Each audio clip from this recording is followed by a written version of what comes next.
tunasema baraka. Mtoto kaolewa leo, mtoto kaolewa furaha nyumbani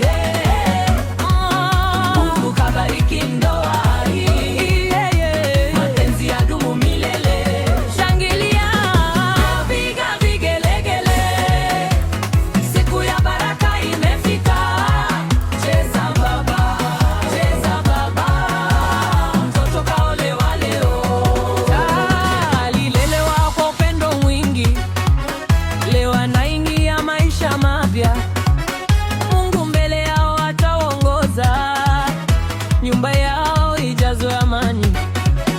Mume ampende mke wake sana, kwa heshima na moyo wa kweli. Mke amheshimu mume wake pia, waishi pamoja kwa furaha tele. Hakuna vita, hakuna machozi, leo ni kucheza na kushukuru. Marafiki wote waliinuke, tuimbe kwa sauti kubwa.